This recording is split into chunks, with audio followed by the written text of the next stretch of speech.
They come together, it's always one of them double. It's always double the product of these two terms. And so you end up with these combining. Negative plus a negative is a bigger negative. Can I understand like how from the first problem 4x minus 22x plus 36, like how would you go about simplifying that? Okay, here's the short answer. The minute you see that there's a perfect square starting. But what like how so you can't like if you didn't have an equation that was a perfect square, could you do it? No. No. This is only the special case. This is what I'm talking about. When we're factoring, we're going through a series of questions that give us the answer the quickest with the least amount of work. The GCF is the first thing you want to look at because that's going to automatically reduce whatever you're looking at by a factor. The second special case is when you have only two terms and it's easily factored because you know the square root of each. And one's going to have a plus, one's going to be a minus. The second special case is when you look at a trinomial and you know that this number in the front, this A, is a perfect square, and you know that this last number is also a perfect square. That's your list. Remember your list of perfect squares. And if you can recognize those, you can immediately break it down into two binomials, square root of the first, square root of the second, and repeat it. Square root of the first, square root of the second. The way to check to make sure it's truly a perfect square trinomial is to do the inner product and the outer product and make sure they add to give you this. We give you one more example here of a special case so you can recognize it quickly. We'll just keep it simple for this one. X squared minus, oops, we just did that one. X squared minus 10x plus 25. What comes to mind here? Is there a GCF? Yeah. No, because this is all letters, this is all numbers. There's no way. Are there only two terms? No, so it can't be difference of squares. Could it be a perfect square trinomial? Yeah. Yes, because x squared is a perfect square, and so is 25, 5 times 5. So the minute you see that, try. Even if you're not right at first, try this because it's less work than doing the other factoring.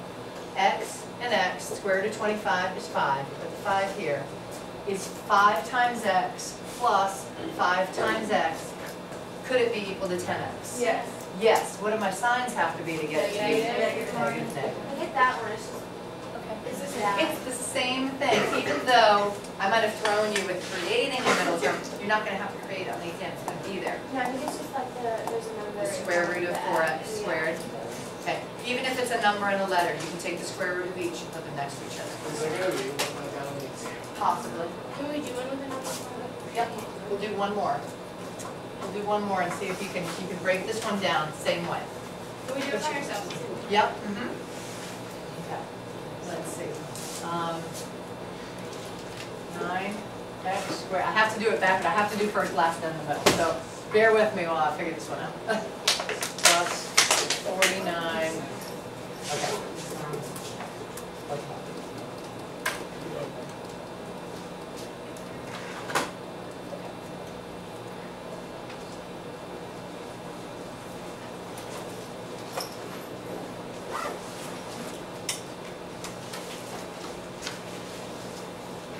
The greatest common factor has to be the first question that you ask.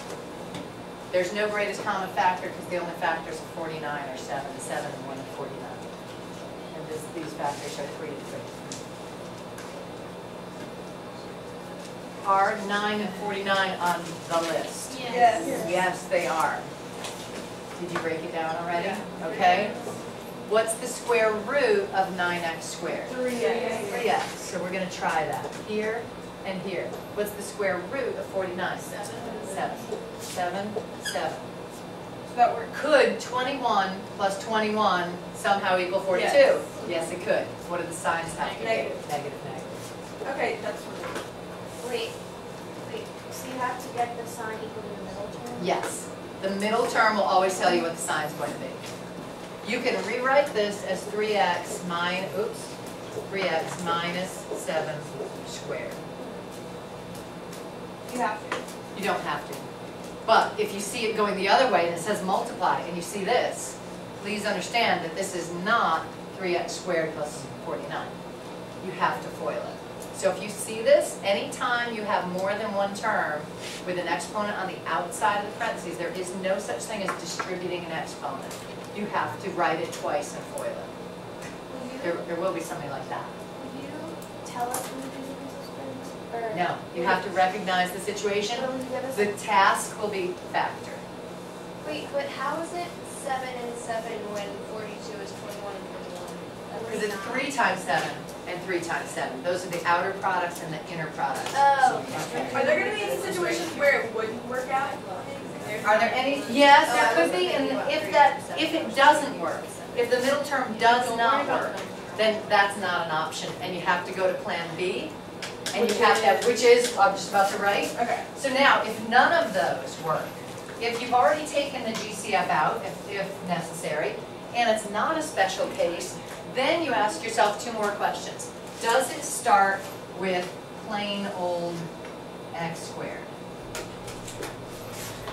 If you have a trinomial that starts with x squared, and you don't have special, you don't have a perfect square on either side, and you have something like 12x plus 35. 35 is not on our list of perfect squares.